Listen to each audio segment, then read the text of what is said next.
शहाजहानने मुमताज बेगमसाठी आग्रा येथे ताजमहल बांधला। प्रेमाचं प्रतीक म्हणून आज ताजमहलकडे पाहिले जाते। ताजमहलसारखाच एक महल चंद्रपुरात देखील आहे। एका राणीच्या अतूट प्रेमाची साक्ष देत भव्य आणि देखणी समाधी चंद्रपुरात उभारण्यात आली आहे।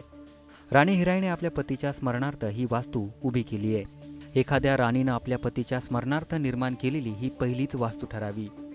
राणी हिराई राजा बिरशाह यांच्या प्रेमाचं प्रतीक असलेल्या चंद्रपूरचा या ताजमहालाचं खरं महत्त्व समजून घेण्याची गरज निर्माण झाली आहे।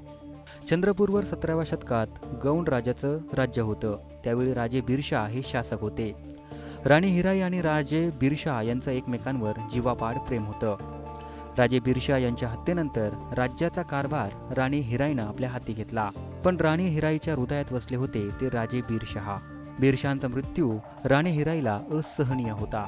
एकीकडे राज्यकारभार आणि दुसरीकडे पतीच्या आठवणींची व्याकुळता, अशा वेदनादायी मनस्थितीत राणी हिराईनं आपल्या प्रिय पतीच्या स्मरणार्थ भव्य समाधी उभारण्याचा निर्णय घेतला। आज जिथं अंचलेश्वराचं मंदिर आहे त्याच परिसरात राजा बिरशाहची समाधी बांधण्यात आली आहे। जगप्रसिद्ध ताजमहलची निर्मिती राजानं आपल्या राणीच्या स्मरणार्थ केली, पण इथं मात्र एका राणीनं आपल्या पतीच्या स्मरणार्थ ही समाधी बांधली आहे। एखाद्या राजाची ही महाराष्ट्रातील सर्वात मोठी समाधी आहे। त्यामुळे या समाधीचं प्राचीन वास्तू म्हणून महत्त्व तर आहेच, शिवाय प्रेमाचं प्रतीक म्हणूनही या समाधीची विशेष ओळख आहे। आज व्हॅलेंटाईन डे सर्वत्र साजरा केला जातोय। प्रेमाचं प्रदर्शन केलं जातं। प्रेमाच्या नावाखाली तरुणाई बऱ्याचदा सीमोल्लंघन करते।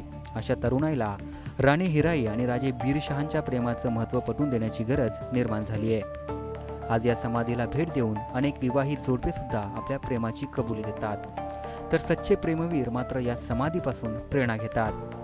धनंजय साखरकर, टाइम्स नाव मराठी, चंद्रपूर।